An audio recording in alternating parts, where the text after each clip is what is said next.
Today we are going to go over, is Idaho housing affordable? The reason why I chose this topic is because I keep seeing reels and shorts and TikToks, etc., of my fellow Idaho realtors. And one of the things that I always see in there is Idaho real estate is affordable compared to our neighboring states.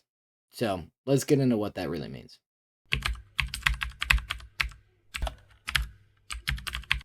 First, I'd like to start out with saying that, of course, Idaho's the most affordable. When you are comparing us to California, Utah, Colorado, Oregon, Washington, and places like that, we obviously look like the diamond in the rough. But I mean, the truth is, Idaho's still pretty expensive compared to the rest of the US. Let's take a deeper dive, pull up a map, and I'll show you what's really going on in the market in the US. As you guys can see, the median house price in the US in August of 2024 is about 385,000. Idaho's sitting at about 460,000. Our neighboring states, Washington is 610, Oregon 511. Nevada is a little bit lower than Idaho, but not by much. Utah is at 530,000. Colorado is at 560,000. And the beautiful state of California is at 776,000. So obviously, we're going to look pretty majestic compared to these states. Sure, Montana and Wyoming are cheaper than Idaho. Surprisingly, not by a whole bunch, but also they're beautiful. But what's the biggest? Montana? Billings, and I don't even think it's very big. So the bigger, more popular places that are growing are continuing to get more expensive. Now, while these are more expensive, the median income in Idaho is about 70 grand, and the median income in California is about 90,000, and that 20,000 a year difference doesn't really make up for that gap. So, in comparison, it's not terrible, but a $60,000 income a year usually only qualifies for a little over $300,000. So, realistically, it's not qualifying for the median home price in Idaho.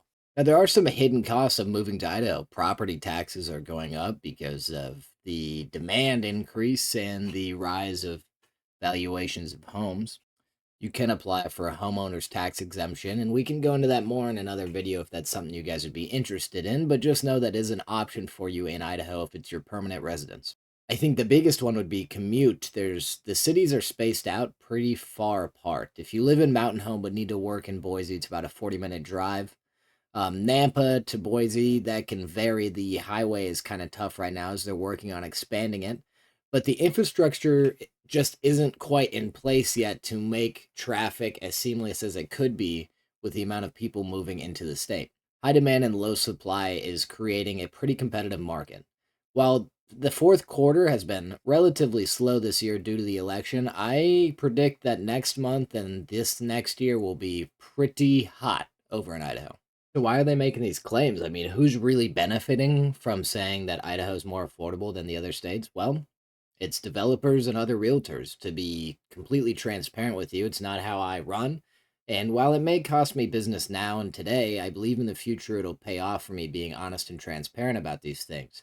I believe it's often taken advantage of to attract out of state buyers, but in reality, the truth is, I mean, a staff sergeant or an E5 in the Air Force makes about 60,000 a year, and they can't keep up with those home prices. Sure, the VA loan helps them out and gets them a lower interest rate, which lets them have more buying power because of that lower monthly payment. But at the end of the day, it still might not be enough, especially if homes continue to rise in Idaho and the surrounding areas.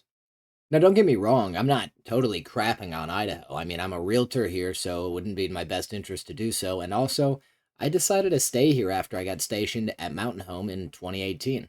At the end of the day, I mean, Idaho is one of the safest places that you can live to raise your family. Not only that, the heart of Boise still feels safe and kind of like a small town, even with the ever expanding infrastructure that they're creating. There's tons of outdoor stuff, mountain hiking, camping, swimming, fishing, hunting, etc., that you just can't get anywhere else. I mean, sure, there's tons of places with beautiful forests. Great, we have that in Idaho in the north.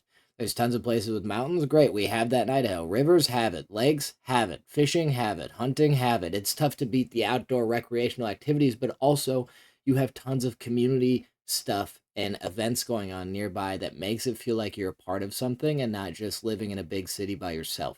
Are you thinking of buying in Idaho, or are you currently in the process of doing so right now? If you're looking, I'd love to help you out. And if you are currently in the process of looking, what's been your process so far? I mean, how's the market been for you? What have you already had to overcome? Let me know in the comments down below, and I'd be happy to help you guys with anything real estate related.